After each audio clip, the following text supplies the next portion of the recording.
I was a 19-year-old kid and I was miserable. I was in love with my high school sweetheart. We were that couple that was really annoying. So we went to school together. We signed up for classes together. We shared a U-Haul on the way to school together. We lived in the same dorm together. We walked to class. We walked to breakfast in the morning and walked to class together. I mean, we were just joined at the hip and we were completely crazy infatuated in love. And then halfway through the first year of college, she discovered beer and other boys on the same night, and she cheated. I completely fell apart. I stopped going to class. I barely ate anything, certainly nothing healthy. I stopped studying. I just stopped caring about the world. Literally couldn't get out of bed. And I never thought about it until years later. Reading changed my life because I was still reading. It was one thing that's brought me through everything. And I happened to pick up the school newspaper and I opened it up and there was this full page ad.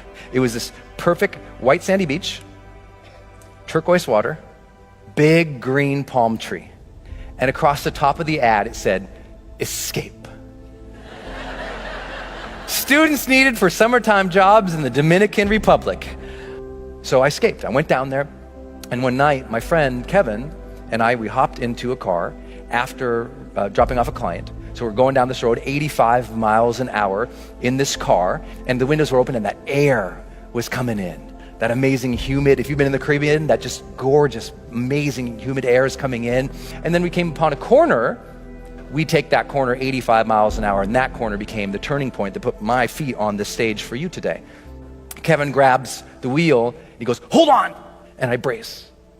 And the car starts sliding sideways. And that weird slow motion thing happens. Kevin's gripping the wheel, trying to make the corner, and all of a sudden, smack. When I came to, I looked over, and Kevin is screaming at the top of his lungs, "Get out of the car, Brendan, get out of the car!" And I look over, and a whole big chunk of his head is open. So I pull myself out of the windshield of this car, and he's screaming over here, and I stand up eventually on the hood of the car, and I look, and I notice all this blood on me. And I remember just looking down and that slow motion thing's happening. I just thought, did I even matter? And I start seeing all these images of my life when I'm surrounded by people that I care for. There's a cake in front of me. Here's my friends singing. My mom leading them in that goofy song. There's my sister, just swinging and smiling right next to me. And it makes you wonder, did I love? Did I love openly and honestly and completely? Or did I hold back because that one time I got hurt? And just as I was about to pass out, I noticed a glint, like a sparkle, something shiny, a reflection in the blood going off the hood of the car, and it made me look up. And there was this bright, big, beautiful moon that night. And I just immediately felt this connection, like I knew I was going to be okay. And I felt like the big guy upstairs reached down to me and handed me life's golden ticket. He reached down and said, "Here you go, kid. You're still alive. You can still love and matter. But now you know the clock is ticking." Mortality, motivation. I got it as a 19-year-old kid. People say, "Why are you so successful?" I'm like, I got mortality motivation when I was 19. That's a blessing. Most people don't get that till they're 60. Don't worry, Kevin and I, we both survived. See, I'm still here. It's okay.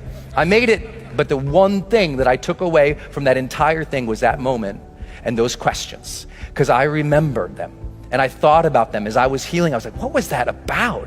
Why did I feel so unhappy with that moment? Because I thought, in the last moments of life, there must be this transcendence, and I was not happy.